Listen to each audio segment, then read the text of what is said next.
This is Rock Talk with Mitch Lafon. Mitch Lafon. Welcome to another episode of Rock Talk with Mitch Lafon. Joining me on the phone from the band The Cult, it is Billy Duffy, and to discuss all things Billy and all things rock, we have co-host Adam Hamilton. Of course, he is LA Guns utility infielder, right? You are the everything guy. You're the Swiss Army knife of LA Guns, correct? You just tell me what you need, man. Tell me what you need and where you need me. I'm there. Yeah. So by the way, welcome. Always nice to have you. Have always been very kind and helpful. When we did that KISS project years ago, you got Phil Lewis and the guys in there to do the song "Master and Slave," which to me is still my favorite KISS cover. I don't know what you guys did and how you produced it and how you stuck it all together, but I think the lyrics and Phil's voice just fit. It was phenomenal. I think it turned out great. I just listened to that again the other day, and I was extremely pleased with how well it stood up over time. It sounds great. Thanks for letting us be a part of it, man. We were glad to. Yeah, we raised $35,000 for that palliative care home in the Vaudreuil-Soulanges. Yeah, so just outside of Montreal. But let us talk Billy Duffy now. I just had a chance to see the band on June 1st in Montreal, and I have to tell you, back in the day, when we were being bombarded with Poison videos and Def Leppard videos and Bon Jovi videos, the Cult videos to me always sort of stood out as being sort of weird and sort of creepy and just sort of maybe a little too alternative. And so I didn't hang on to the band then, but then I've seen them live over the years, including this last show a couple of weeks ago in Montreal. And that is how you have to appreciate the band. They are just a monster band live. So my first question is, have you seen them live, and have you, what do you think? Oh yeah, man. The Cult were always one of my favorite bands since I was a kid, since Love still is in my top 10 of all time records. I think it's perfect record from top to bottom, because I always loved that alt sound. I always loved it as much as I love the rock. I love the Depeche Modes and the Cults and the Cures and all that. New Orders. My wife and I have a real affinity for that stuff, so I always loved them. But yeah, man, just incredible live band, and they're amazing. Absolutely. Oh, absolutely terrific. Now, when I posted on my socials, my Twitter and all that I had seen the band and that I had interviewed Billy, you were one of the first ones on Facebook and Twitter to say, great guys, nice guys, love Billy. Yeah, Billy's one of my mates. I've known him for years. Just a super nice guy, man. As nice as they come, totally sweet and humble and cool. And every time I always needed a guitar signed or some stuff signed for some kind of a fundraiser, he was always the first one to step up, man. Just a sweet guy. He's just a fun cat. So I've known him and Ian for years, and jammed with both of them at different events and different things. And I'm a huge fan. Billy actually approached me back before Damon Fox joined the band and said, "Hey, we're thinking about switching out our guitar player and getting a guy who could play keyboards. Are you interested?" And I thought about it because I love the Cult and absolutely love those guys. But, I had to be honest with him, and I'm just not enough of a keyboard player to I would be lying if I said, yeah, I can do the gig. As a rhythm guitarist, it would have been a dream and a piece of cake, but they wanted a guy who's a real player, and Damon Fox obviously is a virtuoso. So they got the right guy for sure. I was excited to see him, and he's expanded the sound of that band and taken it to a whole new level. So I'm actually we're going to see him Saturday night at the Greek. So I'm excited about it.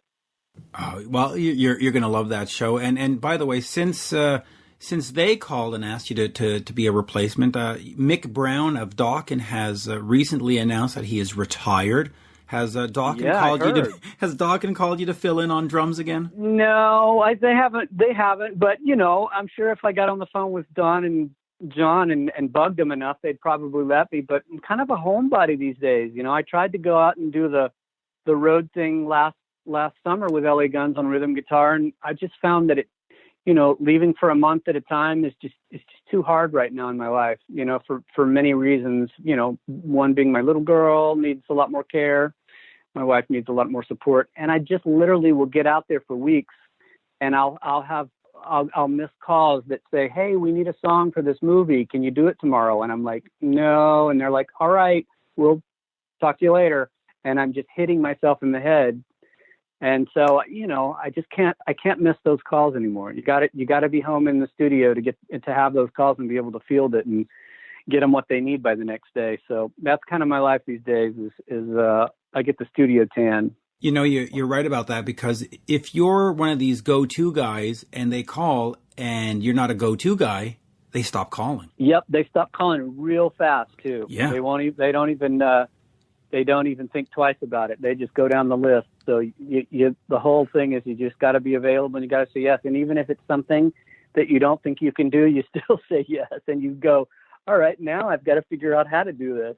So, but that's one of the good things about having lots of talented friends, and being in LA is if something falls in my lap that I need to do for TV or film or something like that, I can say, well, okay, let's see. I don't play violin and they want a real violin on it. So I off the top of my head, I know a couple of great violin players. I can have them over here in a few minutes. So, you just kind of field it out, and that's what good producing is knowing when to pull in the right person for the right gig, to help you finish a project. Yeah. And of course, for fans of LA Guns, you don't have any issues with you didn't leave because of any issues other than you wanted to be home and field those calls. Oh, there's no animosity. Oh, man. I love those guys. Absolutely. It was such a blast getting back to do a couple of runs with them and going to Europe for a month and doing the States for a couple of weeks.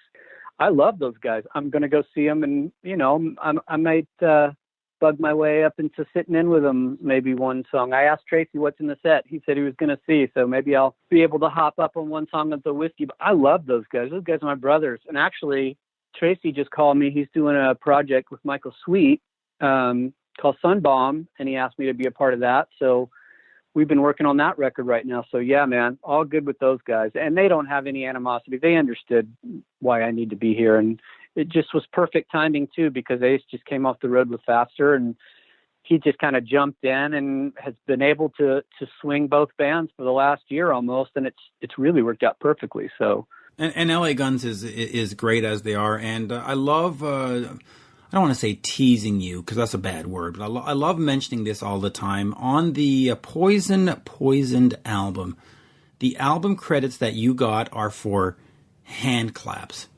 That is the greatest album credit ever. You want to know the funny thing is the first two platinum plaques I ever got, one was from the Counting Crows and one is from Poison. And you want to know what I did on both of those records? Handclaps? I handclapped. I spent 40 some odd years trying to, playing drums, bass, guitars, writing songs, and what do I end up getting awards for? For hand clapping. Who would go figure? Isn't that pretty funny? That is great. So I found my niche. You're the go-to guy for hand claps. Man, I'm telling you, you've never heard anybody hand clap or shake a tambourine like me. Oh, that is awesome. And then just real quick, since you have come off the road, you of course did an album with William Shatner, and you were instrumental in getting an interview for me with William, and of course you've been working with David Hasselhoff. Where is that project? Is it finished? Is it out? Did I miss it? Yep. Nope, it's finished. We're wrapping it all up. Todd Rundgren's playing on it. We've got all these incredible people. Elliot Easton from the Cars is playing on it, and James Williams from the Stooges is on it. And, oh my God, we got so many people. He's huge over in Europe. He still does well over there and still sells out 10, 15,000 people every night. And so, it'll be put out. It'll be international. And it was strange and interesting project. And, but I'm actually working on a third William Shatner now. So we're just kind of keeping the ball rolling and staying busy doing strange and weird projects. Oh, that's great. And of course, I'm assuming that you got your hand claps on both of those albums. Without a doubt. The best chance you have of an album being successful is to have me hand clap on it. Well, apparently the Black Crows and Poisons were successful. So it would seem. Yeah, it would seem. Hey, did you say platinum albums for both of those? Yeah, it's both of the albums both went platinum worldwide on total album sales. That has got to be the motto on the business card. If you want platinum, I'm telling you, I'll clap you there. I'm telling you, man, my hand claps will get you plaques. Oh, it will. So let's head over to Billy Duffy. The band, of course, is celebrating 30 years of Sonic Temple, and no Adam Hamilton Handclaps, but there is a remaster coming out in August, and just maybe they might do some added studio work to get them in there. Right? That would be terrific. That would be great. Here he is, the one, the only guitarist extraordinaire, Billy Duffy. We are speaking with guitarist Billy Duffy of the Cult. They are, of course, celebrating 30 years of Sonic Temple, and I had a chance to see the band on June 1st in Montreal at the M. Telus. Billy, that show, spectacular, and I think that Montreal fans in particular, much like they have a love of Iron Maiden and Metallica, they have a deep love of the Cult. Yeah. There's definitely been several instances of very, very exciting audience reactions up there for the band over the years, and that was definitely up there. You know, the roof raiser, when that was whatever that venue was once. I remember saying once we came off stage, I was like, "Oh, that's what they mean when they say they raise the roof." You know, they're very vocal in their. You feel like the ceiling's gonna come down because they're so enthusiastic. It was great. Yeah, it was a good night. I'm glad you caught it. Yeah, and I've caught the last few here. So let me talk to you just real quick here. There is going to be a 30th anniversary edition of Sonic Temple coming out in August via Beggars Banquet Records. Talk to me a little bit about what is on there. The information at this point, and we're in June, is somewhat scarce. So are we getting 2 discs, 3 discs, 4 discs, live stuff, demos? What are we getting? Yeah. There's a bunch of different formats. You know, vinyl, CD. I believe there's even cassettes for those of you who are so painfully hip that you're reevaluating the use of cassettes, or that old that you've still got a cassette player. But we are doing some funky, fun things on cassettes. It's pretty comprehensive. It's pretty much it's what we had. There's a few demos that got struck by Ian because they really weren't. You know, that he didn't feel that they were like good enough. But for the most part, it's nearly everything we have. There's a live show we did in Wembley in England that was fairly, you know, typical of the tour we did that year for Sonic Temple. So that was recorded by the good old Beeb, the BBC. So we haven't got the full show, but we've got whatever they broadcast in Britain in 1989, which is I think about an hour. So we've got that. There's a bunch of different stuff. You know, I think it's a fairly comprehensive selection of everything you could possibly want to hear. We did a lot of demos on it, Sonic Temple.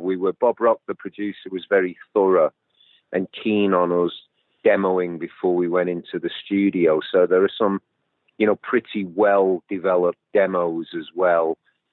Some real funky stuff where you can tell we're just like jamming ideas out. You know, I mean, really, it's for the fans. You know, I mean, we're certainly not trying to reinvent the wheel or anything. It's a fan-driven demand for the track, and you know, luckily we're still have a good relationship with Beggars Banquet, so they're trying to make it as cool a package as possible. And yeah, definitely. So August, sometime around August, I'm not exactly sure when it's going to come out, when it's going to hit the streets, whatever that means these days. It's going to get into the 3 shops that are still standing. Well, yeah, it'll make it to Amazon and Spotify. But no, I'm looking forward to it. So yeah. Let's talk about this album and working at Little Mountain Sound Studios in Vancouver. Yeah. Yep. And working with Bob Rock. And by the way, we are speaking on June 10th today, and it happens to be Micky Curry's birthday. So get out, really? It absolutely is. Really, I didn't know. Micky Curry was born June 10th, 1956. So when you're done, you're going to have to phone him and say, "Hey, mate," pretend that you remembered. Yes, I will. That'd cheer him up if I've still got his number. Yeah, that was. It's been a while since I've seen Mickey. He was a character. It's interesting that you mentioned Micky Curry because that he was kind of pivotal in a way. Bob was very insistent. The demos we did were with two other drummers because the band didn't have a full-time permanent drummer at that point. And Matt Sorum, who went on to do quite well for himself after the Cult, he didn't join the band until we were going out on the road. So he never played on Sonic Temple. He just played the songs live. So we were in that kind of weird situation. And Bob, was very insistent that Mickey, with his kind of R&B, Hall & Oates background of drumming, he's more of a swing drummer, fitted what the Cult were doing more. And obviously Bob knew him from Mickey's longtime gig, which is Bryan Adams, out of Vancouver, obviously. So that's how Mickey got the gig, and he was great. He really did some tremendous stuff. Firewoman, the swing backbeat on the way he manages to drive the song along, but keep it kind of in a pocket. It's very, there's a lot going on behind the curtain with Micky Curry. He's definitely a dynamic swing. I guess swing drummer is the best way you can describe it if people kind of get what I'm talking about. He's not just a basher. No, and he, he's also done stuff with Hall & Oates and Alice Cooper. Yeah. And he is great. Well, but I did want to ask you about the three different drummers, because you did, of course, have Eric Singer, who went on to be in Kiss, and you had Chris Taylor. Talk to me about why you had sort of three drummers going on, because you sort of had three sets of demos in a sense. Why not just say, all right, Eric, you're the guy, go for it. Or, hey, Chris, why did we sort of... Well, Bob made that decision. That was Bob's decision, really. Ultimately, as producer, he has final say. And, he just felt that, while Eric was a great drummer, he wasn't suited maybe to what we were trying to do with this particular record, which might have upset him. Ironically enough, Eric Singer's birthday is the same day as mine, and we're exactly the same age. That's just a little bit of birthday trivia for you. But hey, you know what? Eric did great. He had Badlands, and then of course he's been in Kiss for, that's a great job. How great's that? Being a Kiss. That's a great gig. And now, when you release the 30th anniversary, are some of these versions with the different drummers going to appear, or are those sort of okay? Yeah. Oh, that's fantastic. Yeah, they're on there. Yeah. Oh, I can't wait. So talk to me about working with Bob, because he comes from the Payolas. He does. Had he done? No, he hadn't done Metallica at that point, but he did. Dr. Feelgood. He's sort of more of I don't want to say a pop producer, but he knows how to make it sound slick. Was the Cult needing to sound slick and big for radio and MTV, or was he just, hey, he's a good producer, let's just use him? Bob, that was a very interesting story. Yes, he'd really only done. I actually met him in Vancouver when we were touring Electric. And I met him through a guy called Laird Doyle, who was his guitar tech. And Laird and I somehow became drunken strip club buddies. And I don't know how that happened, but we definitely were going to a lot of hanging out a lot. And he said, "Oh, the guy I work for, Bob, wants to meet you. He's a big fan. He loves English music. He's very much an Anglophile when it comes to his taste in music. They're playing a gig tonight." It was a night off for the Cult, and his band Rock and Hide, which is essentially what was left of the Payolas, were doing a gig. I'd never heard of Bob Rock. I'd never heard of the Payolas. I'd never heard of Rock and Hide, but I did like Laird. So I thought, all right, well, let's go and check it out. And I kind of jammed with them, dressed in some ridiculous outfit that I can only blame on alcoholic poisoning. And became very friendly with Bob and just hit it off with him right away. And just that was that. Nothing happened. And then I heard an album came out called Kingdom Come. And at the time, the context was that people were really reaching for that Zeppelin sound, heavier, and people were really going back. The final effects of punk rock had gone away, and people were digging into rock and really trying to mine the early rock. And we felt, my opinion was, whilst I wasn't that keen on the obvious plagiarism of Kingdom Come, I did like the sounds, and I looked beyond, my prejudices against that, and listened to what Bob had done. And I believe that was one of his first productions. So, and then, I knew I kind of then backtracked and learned that he'd worked with Bruce Fairbairn a lot as an engineer. And but I honestly had no idea of his back history. He's one, the Payolas are one of those Canadian bands who never really were known outside Canada, as far as I could tell, So that was Bob, and we just kind of swung the bat. I mean, I remember talking to Ian and saying, I've met this guy. I think he's a really good, he's just got a vibe. He's just, you look him in the eye, he's a straight shooter. He's like an alpha male, but he's got compassion, and he's talking the right thing. And Bob just said to me, look, I'm a big fan of your band. I thought the Love album was tremendous. I liked Electric a lot too, but I think in moving between both, you've left a little something behind.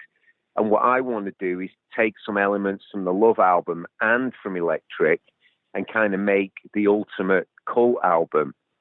That was his kind of manifesto. And that's kind of what he wanted to achieve. And, we got on with him being Canadian. Obviously, we're English, me and Ian, and Bob had basically came to London when he was a young guy and saw all these 70s rock bands who weren't even that big. And he's just a total Anglophile. So while he has his North American lived in North America and grew up there and grew up on FM American Canadian radio, he also understands the obscurities and the nuances of 70s English rock that might not have made it over here as much, and that helped a lot. For reference points of when you're trying to write music and, people aren't heavy-handedly pushing you down some, musical cul-de-sac because they really don't understand the nuances involved in it, So that's Bob. And then, it was a good gamble. He's had a pretty good career, hasn't he, since then? Yeah, he has. And speaking for a Montrealer who used to see the Payolas on Much Music, you went, oh, he went on to be that guy? Oh, it was, so let me just quickly sort of A-B this between the Electric album, because how was Bob different in his approach to what Rick Rubin was doing? They're just very different guys. They get the job done. I mean, Rick, we were one of the first bands, if not the first band, that Rick Rubin, with a lot of assistance from George Drakoulias, has to be said. It wasn't just Rick. They were very much a partnership, and Rick was the senior partner. But they were in... Rick was, new at the game, and he'd done the Beastie Boys, and he'd had a lot of... he had Def Jam with Russell Simmons, and they were involved in that kind of New York, metal meets kind of hip hop scene. But Rick just loved early rock. I mean, we met him, and I think what it was with Rick, he's a different style of guy. He doesn't pretend to be musical. He just knows what's good. He knows what he likes. He believes in what I consider to be the certain pillars of rock. Like early AC/DC, early Aerosmith, early Zeppelin. These are the pillars of modern rock music. And if you don't like that, you're not going to get along with Rick. If you don't think that is really, that's the mountain that you need to go to. And once we'd established that we were all quite partial to those bands, me and Ian, the difference was, though, and this is a very important point that might need illustrating for some people who are interested. Rick is very much a reducer. You need your songs fully realized with Rick.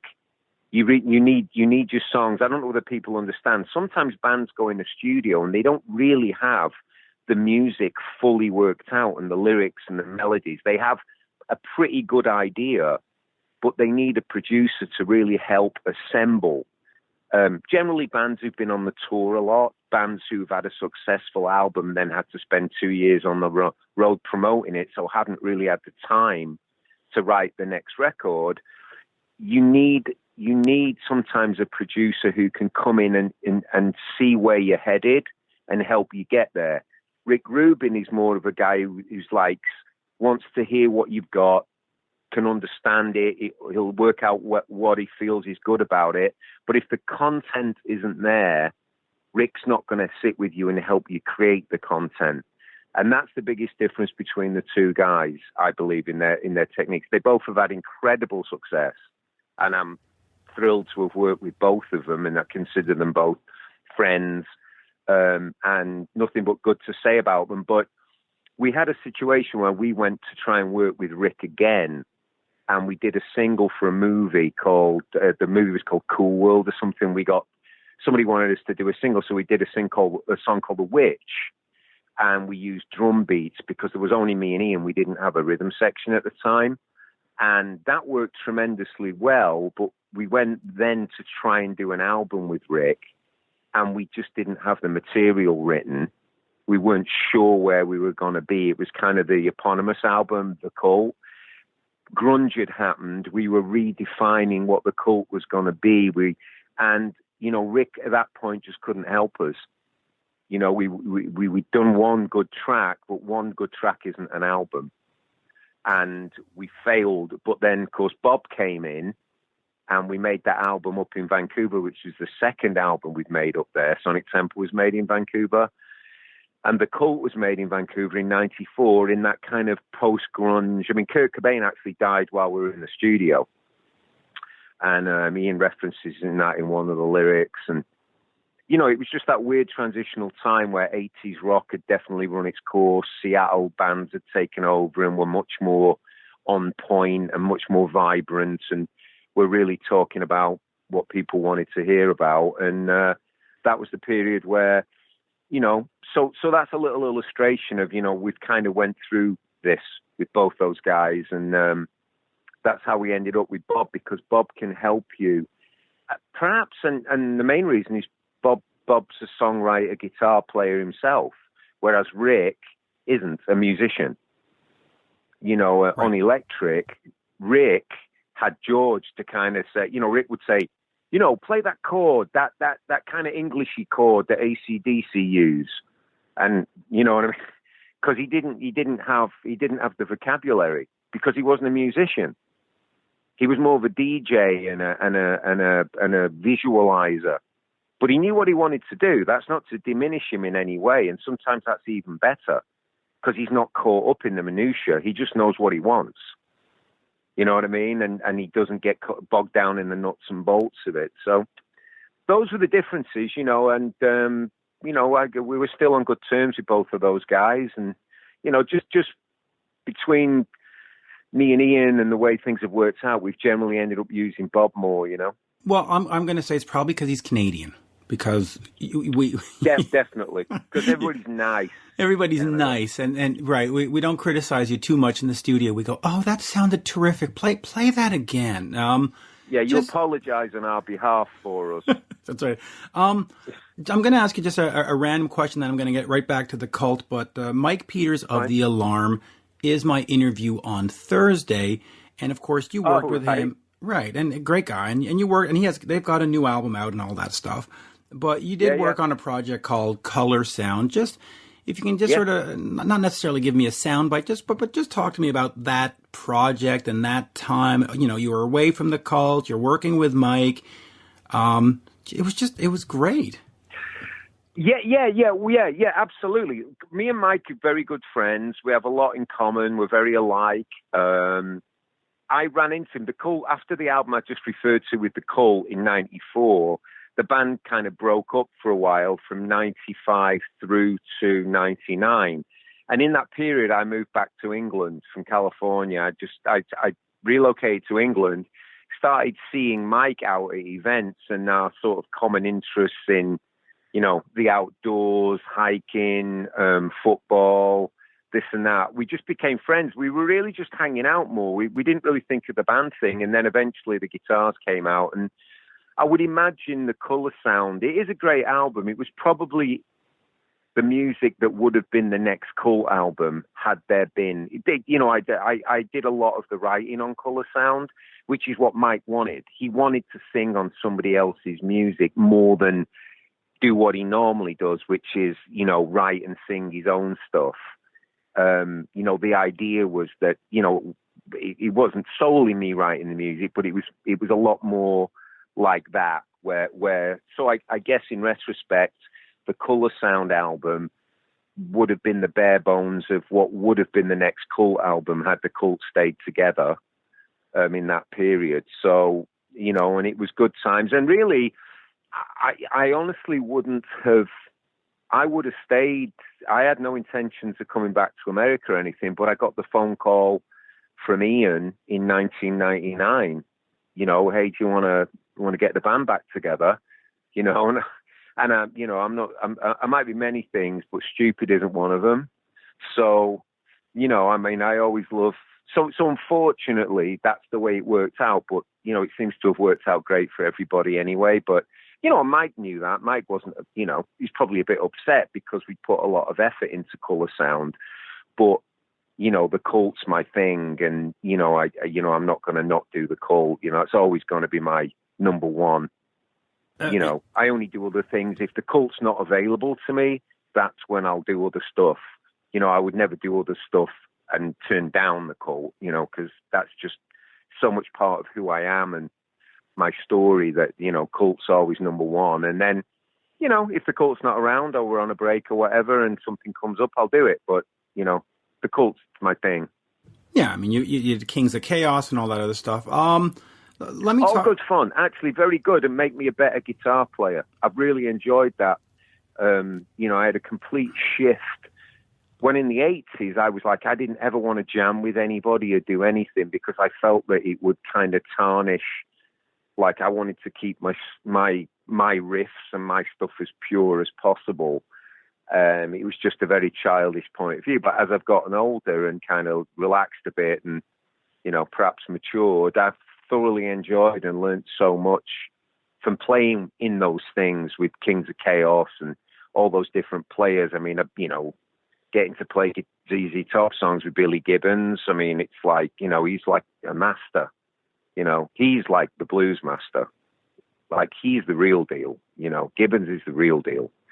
There's a lot of phony baloney, blue-eyed, blues guitar shredders out there. And to me, they don't hold a candle. You could tie all of them together and get them to play a million notes and they wouldn't count for 3 notes of Billy Gibbons, And so to me, that was like what I was looking to get out of that was education and be challenged to learn. And all the other bands I got to play with, all the great guys, and it wasn't my band and it was fun. And I enjoyed it, and I had a big smile on my face because somebody else was worrying about the details.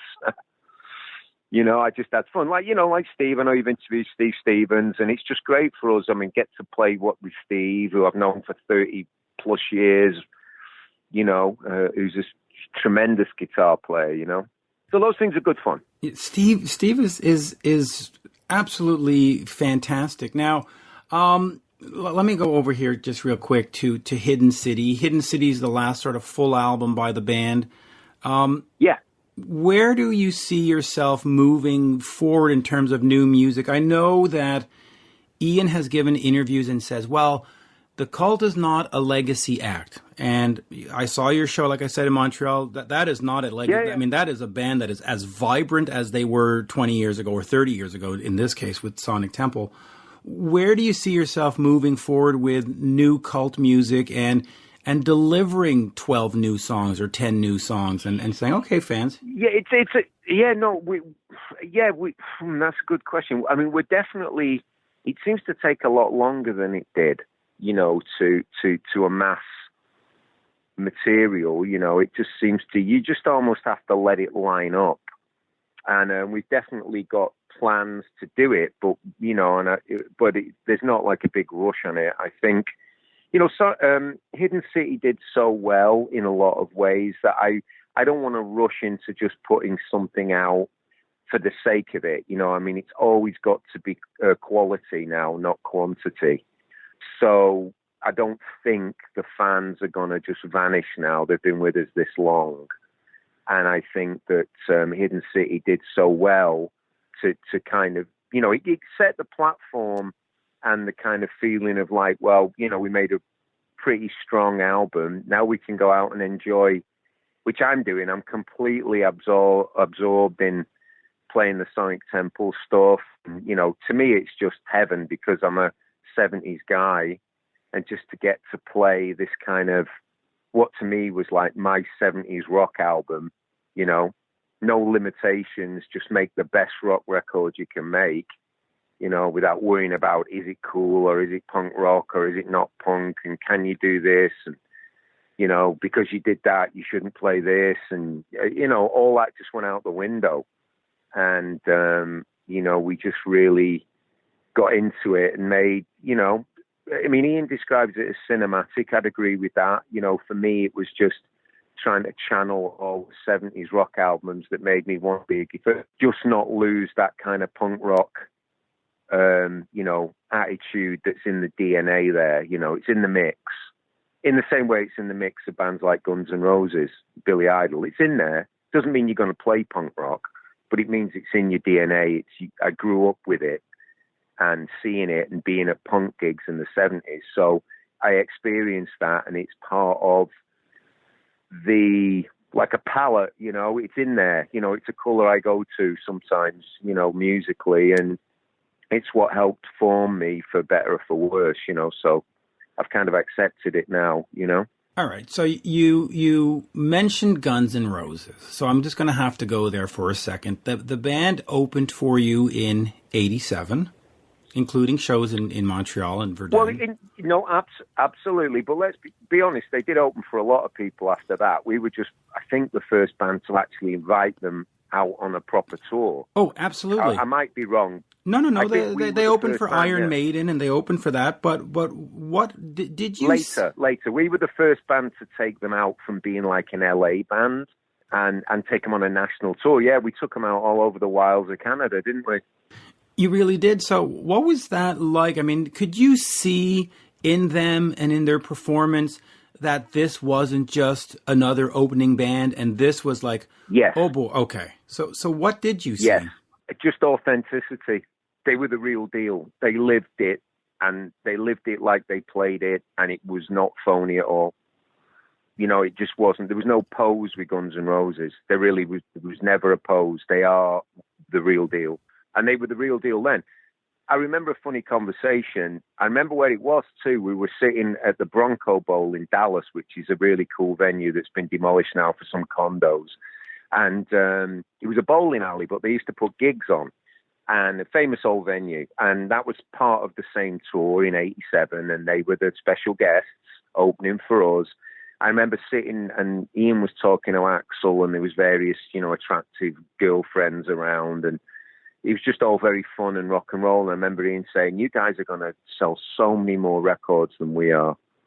You know what I mean? You're just going to go. And I remember Axl laughing and the band laughing, go, yeah. Because at that time we'd gone gold with Electric and they'd probably sold a fifth of that, right at that moment in time. So that was Ian's kind of premonition of what was going to happen, you know what I mean? Just a spectacular bill, and I'll move away from that real quick. But was it there was the Cult, the opening band, the headliner, and Guns N' Roses, the opening band, and you never really had a lot of interactions other than maybe that one conversation, or was it?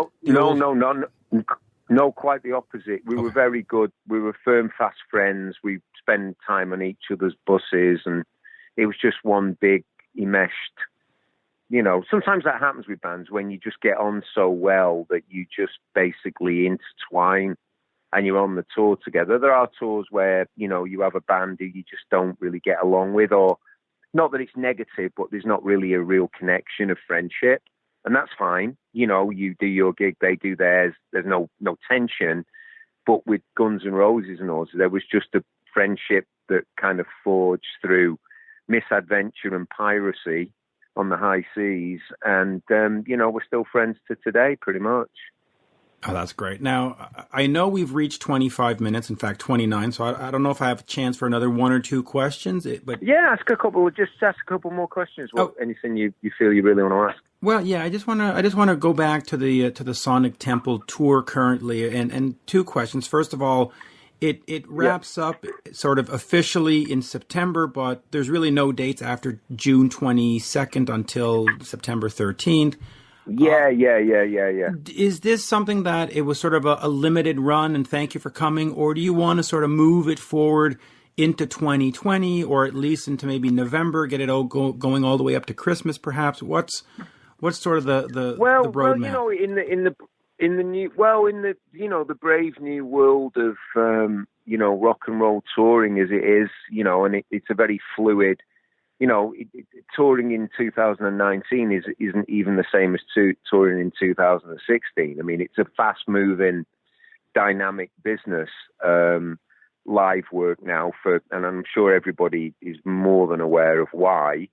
And there's still really only 7 days in a week, you know. No matter what way you shave it down, you know, there's 1 million bands have reformed, 1 million new bands, and they're still all competing for the same oxygen. You know, there's still only one weekend. People still work Monday to Friday. You know, the weekend. You know, it is what it is. So for us, we you know, if there's a demand, we'll go out and play. You know, but we're not really. I don't think the Cult is ever again going to be that like here's a 11-month, 12-month tour, and we're going to go from every little town. You know, that those days are gone. But we are. The idea is we're open for business, and we're working on several different tours now. But you know, not as much as it matters. You know, in the 80s, there was other ways that income would come in to keep your band afloat, rather than doing gigs. You didn't look at touring as like something that had to make money. You just went out and promoted your album, and you would get money from various different ways it would come in, generally bad loans from people, but, you know, that's experience talking, you know, you generally get you were spending your own money. However, these days that's not the case because there isn't all that other money sloshing about. So it's pretty straightforward, black and white, go on the road, earn some money, sell some T-shirts. You know, that's the world that we live in right now, you know. So, you know, we continue to work. The band's having a lot of fun. We're really enjoying doing this. You know, we've happened upon a selection of songs. You know, there's been a little wittering on the internet about people. You know, there's a thing with bands like this phase. You know, we can only, you know, we're only physically capable of playing like, you know, only Bruce Springsteen can play for 3 hours, and he probably flies in a private jet and stays in a Four Seasons between shows. You know, in the realities of life in the trenches as a working musician, we do 90 minutes every night as a headline set. It's, you know, 85 of those minutes are hard, heavy rock songs. You know, we're not sitting around twiddling acoustics and, you know, chilling. It's a high energy rock show, and it takes it out of you. You know, I mean, I'm not 20 anymore, so we just have to balance all those factors, but we want to take this tour around. The songs that we play, in addition to the Sonic Temple songs, are songs that we feel fit the mood of the moment. They might not have fitted Hidden City or Choice of Weapon or the Electric 13 or any of the other tours we've done in the last 10 years. But for right now, you know, we're trying to contextualize the evening for the fans. You saw it in Montreal. I think it's a good balance. I'm not so caught up about mathematics of is one song off each album we've ever done. It's like, does this flow as a nice evening for everybody? Do we enjoy it? Do we believe in it as a band? Can we put this across and really feel it? And if we do that, then the audience are going to respond. And that's kind of where we go with it. It's a gut thing, you know? Listen, it worked. And that's where we're at. It worked. It does work. It's working. Yeah. It works. Yeah, you saw it. I mean, that was a good night, but most nights are pretty good. To be honest, the bar on this tour is quite high. Yeah, and I can't see it being. Listen, I know Montreal has great rock audiences, but I can't see this not working in any city that goes. It's a well put together set list. It's the band is on fire. So let me end with this because I know we're over our time. But how is it for you to actually play sort of an album set? Because you are sort of limited in the song selections of playing, the stuff from the album. I love it. Personally, I love it. Because it allows me to get in one modality as a guitar player, because, we're looking at a 30-plus year span now, and a lot of our newer music has been written and recorded in a pretty contemporary fashion, using computers and Pro Tools and drum loops and all sorts of things, so when you make records as opposed to writing songs and record them, and there's a lot of weight behind that last sentence. So I'll say it again. When you make records as opposed to writing songs and record them, there's two different modalities.